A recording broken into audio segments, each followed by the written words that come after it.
Lanka Santosh Jha and former Sri Lankan High Commissioner to India Milinda Moragura were also present at this occasion. Accepting nominations for the general election started today. The Election Commission says the nominations will be concluded on the 11th of this month.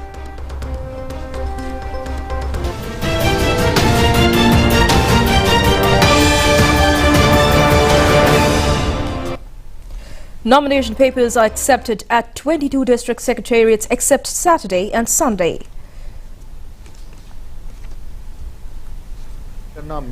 Election Commissioner General Samanthri Ratnayaka said that they believe that the legislature which will be elected by this poll will focus their attention on the proposals given to the relevant select committee. He said that the new 225 parliamentarians will be committed to pass new bills in this connection. He said that the media has also a huge role to play in having free. Nomination papers were accepted today at several district secretariats. Several political parties and independent groups presented their nominations today. An independent group handed over their nominations for the Colombo district. Returning officer Ranjana Jayasinghe stated that 3 independent groups placed their deposits for the Kegal district this afternoon. Janasatha Peramana handed over nominations for Vavuniya district at first today. Leader of the Janasatha Peramana, Venerable Bathramulle Sirarathanathera, participated in this occasion. 4 independent groups placed their deposits for the Hambantota district. The Election Commission says that they have no objections against implementing the fertilizer subsidy for the Maha season, the fuel subsidy for fishermen, increased pension allowance and several other programs since the presidential election is over now. The Election Commission stresses that their approval is not necessary to implement these promises at present. Earlier, the Election Commission suspended several programs to provide relief to people during the presidential election period. And moving on to stock market related news, the all share price index of the Colombo share market crosses the limit of 12,000 units for the first time. That's after 3rd of July this year, and the daily turnover has been recorded at 2.8 billion rupees. The Colombo Stock Exchange today recorded a 123.5 point increase in the benchmark all share price index, with the index closing at 12,053.49. In the same manner, the S&P Sri Lanka 20 index also increased by 56.39 points to close at 3,540.22. The market recorded a total turnover of rupees 2.8 billion with 71.32 million shares changing hands through 12,740 trades. Further during the week, the SPI recorded an overall increase of 279.61 and the S&P Sri Lanka 20 index also increased by 133.32, showing good investor participation. With low interest rates prevailing, the CSE, which currently offers attractive valuations with approximately 60% of the companies listed on the CSE trading below book value, has been looked at quite favorably by the investing public. Furthermore, with no tax imposed on capital gains when trading at the CSE, the market has made a mark as an attractive investment option for the people. And in the meantime, the government has decided to reduce bus fares with the reduced prices of fuel by 4.24%, with the minimum fare being 27 rupees. With the fuel price revision done, monthly prices of several varieties of fuel have been reduced with effect from midnight of 30th of last month. Accordingly, considering the reduced diesel prices, Road Passenger Transport Authority has decided to reduce bus fares by 4.24%, and the minimum bus fare has been fixed at 27 rupees from 28 rupees. Anyway, a problem has been created since the conductors failed to give the balance money to the passengers most of the time, and revised list of fares not being displayed in the buses, thus depriving the passengers their well-deserved benefit.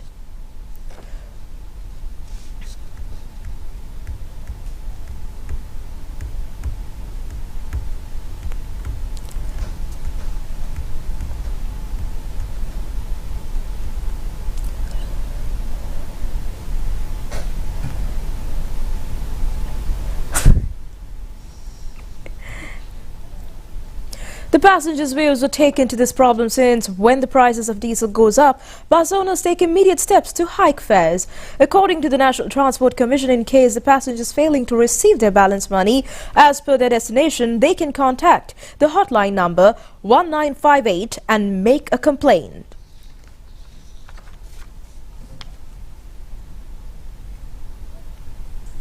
Ambassadors of several countries congratulated the new Prime Minister Dr. Harini Amarasuriya at a special meeting held at the Prime Minister's office yesterday afternoon. Well, strengthening of diplomatic relations between Sri Lanka and those countries came for discussion at this meeting. Ambassadors and High Commissioners of Japan, Britain, United States, Korea, India, Bangladesh and the Maldives greeted the Prime Minister. Prime Minister and the Indian High Commissioner Santosh Jha were present at the celebration of the birth anniversary of Mahatma Gandhi. At the Prime Minister's office, a discussion was held later between Prime Minister and the Indian High Commissioner. In the meantime, Japanese ambassador to Sri Lanka, Mizukoshi Hideki, also congratulated Prime Minister Dr. Harini Amarasuriya. Attention was paid to further strengthening diplomatic relations between the two countries.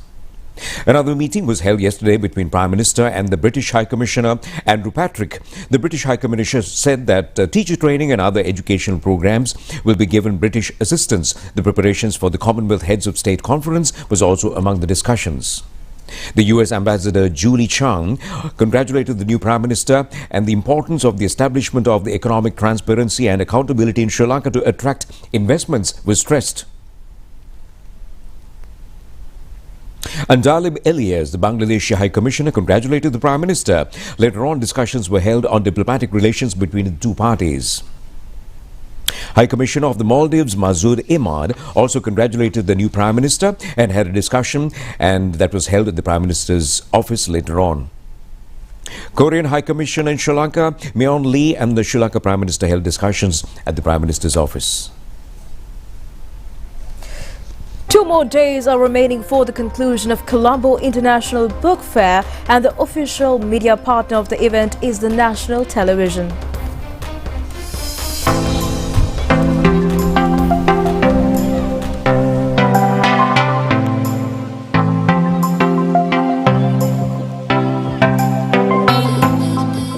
Today is the 8th day of the Colombo International Book Fair, and Sri Lanka Rupavahini Corporation are the official electronic partners of the Colombo International Book Fair. And right now with me we have someone who's flown all the way from India, I'd say Canada to be precise, to visit the Colombo International Book Fair. So we'd like to hear from you. First of all, tell us your name and where you're from. Yes, so my name is Sanjam and I'm flying in from Toronto in Canada, but I'm born and brought up in India. And what do you think about the book fair? You've just entered into the premises, I heard. Yeah, it's amazing. It's so beautiful. The amount of people that have come in here and the sheer amount of books is crazy. It's very good. Enjoy it here and enjoy the rest of your stay in Sri Lanka. Stuti.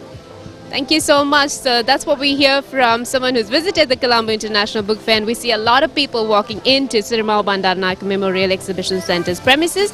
There are many events organized in line with the Colombo International Book Fair, so if you've still not paid a visit, do come here. The book fair continues until the 6th of October from 9 a.m. to 9 p.m.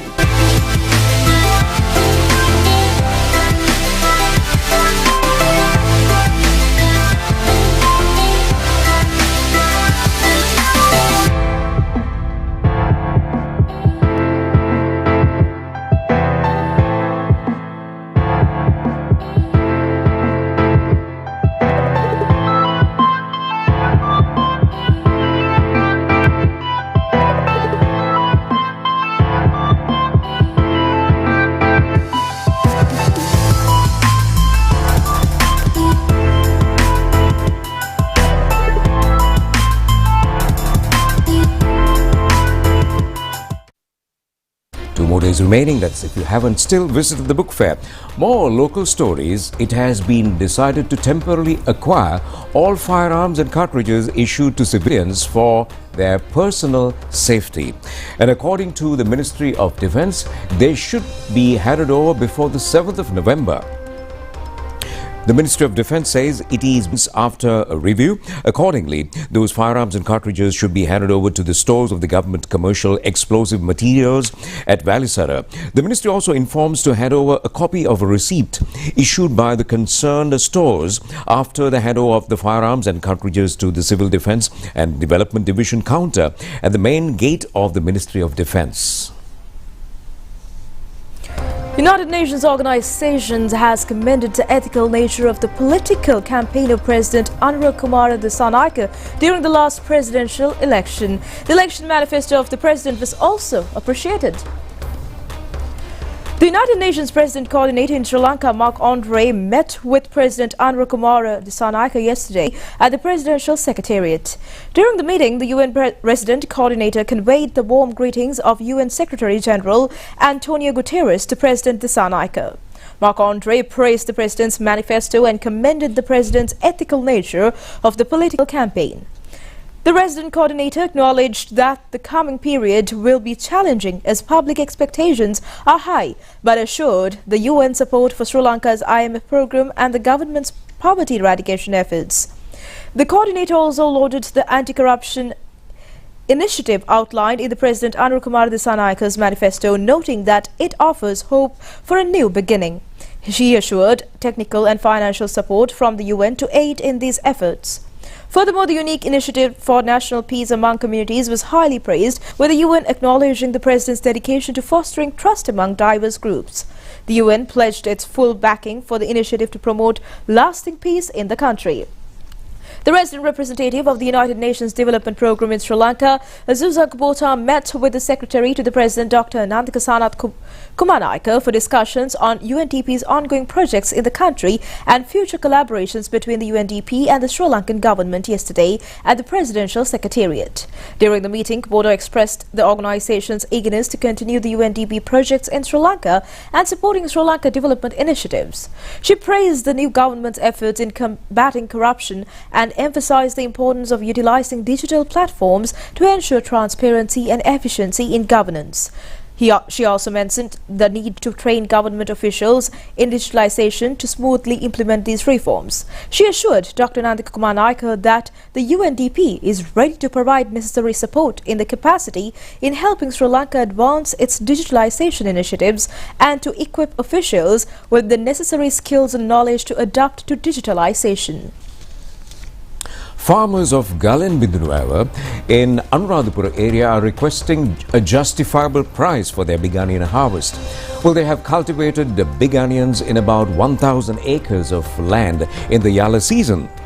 According to the farmers, a price of 170 rupees per kilo, which is being paid for a kilo of big onions in the wholesale market, is said to be insufficient.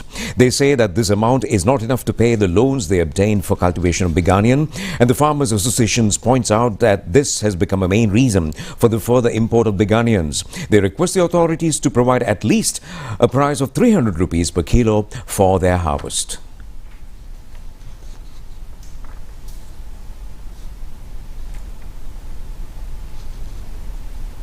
And meanwhile, Prime Minister Dr. Harini Amarasuriya met His Eminence Archbishop Colombo Malcolm Ranjit, Cardinal of Colombo, yesterday at the Bishop's residence. Archbishop Malcolm Ranjit, Cardinal, congratulated the new Prime Minister. His Eminence expressed hope that the investigations regarding Easter attack will be conducted with transparency by the present government. He stressed that the present government has to dedicate to deliver the change expected by the people, and the Prime Minister said that the government would be taking steps in this direction accordingly. The Prime Minister also met Bishop of Colombo, Diocese Dushman III Rodrigo, and discussed the present situation of the country. Senior program producer and media person of the Sri Lanka Rupavahini Corporation, Mahinda Gunathilaka, passed away at the age of 55.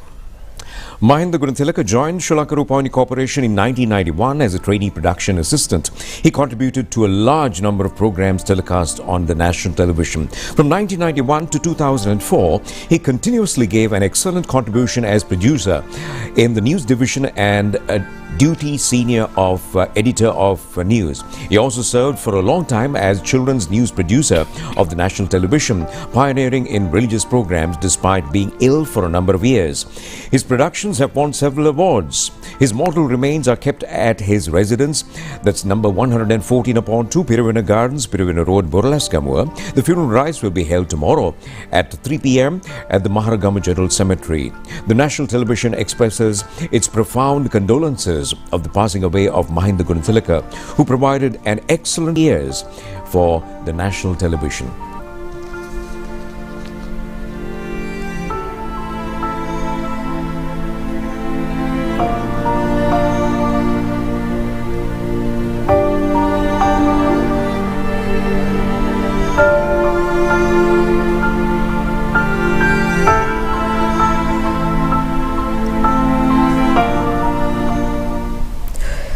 large number of tourists can be seen these days at the Unawatuna Jungle Beach to contribute in the project of planting of corals in the sea adjoining the beach.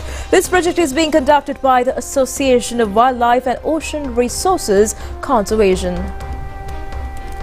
Foreigners who wish to help in the establishment of coral reef get an opportunity to contribute easily in this ocean project.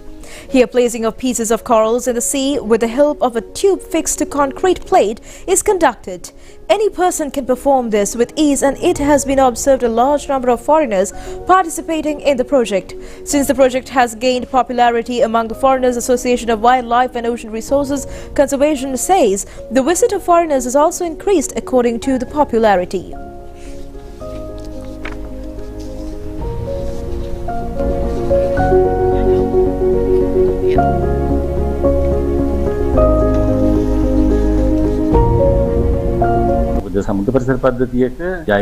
Chairman of the Association of Wildlife and Ocean Resources Conservation Danushka Mahanama said that the biodiversity and balance of the ocean environment system is protected by coral reefs, and they have the same importance of rainforest on land.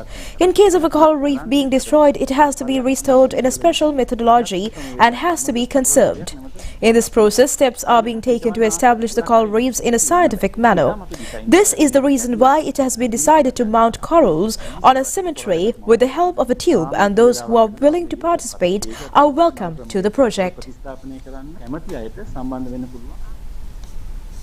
Well, that's definitely a great feast underwater. We take a short break and we'll be back with international stories shortly.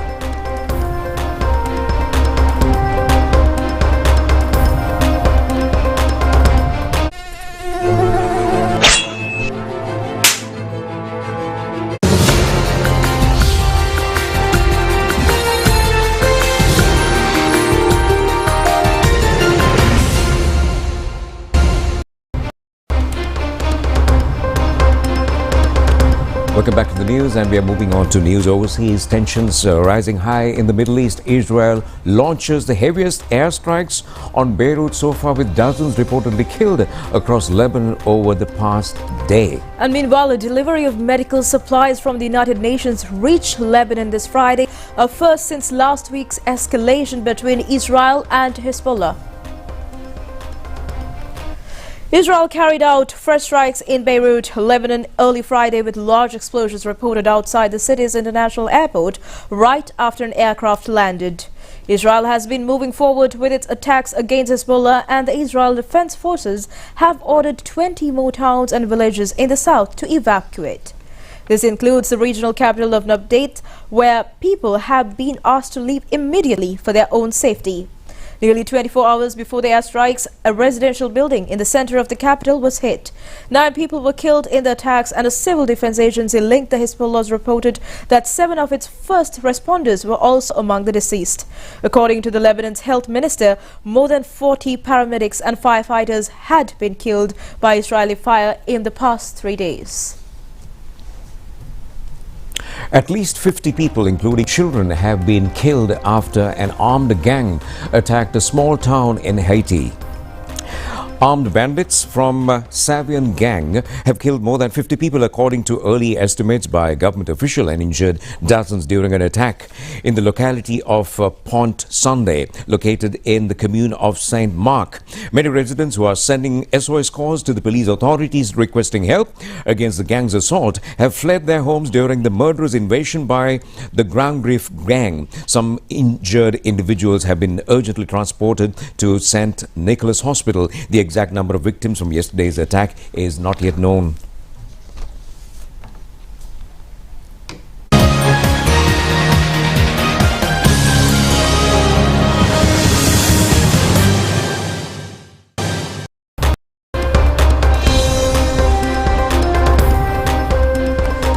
Sports news: the match between Sri Lanka and Australia in the T20 World Cup Women's Cricket Tournament will be played in Sharjah grounds at 3:30 p.m. tomorrow. And addressing a media briefing today, captain of the Sri Lanka women's cricket team, Chamari Atapattu, says that they will strongly face the match tomorrow by correcting the lapses of the first match.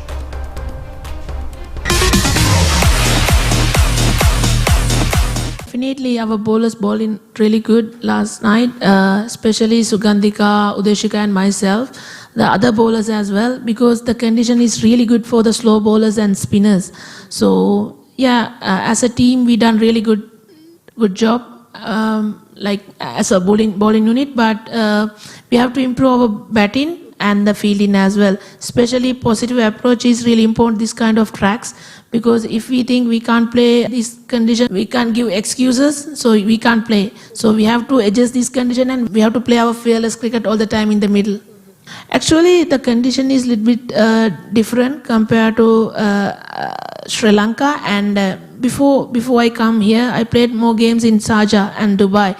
But now it's totally different because the wickets are very slow and low, no bounce on the wicket.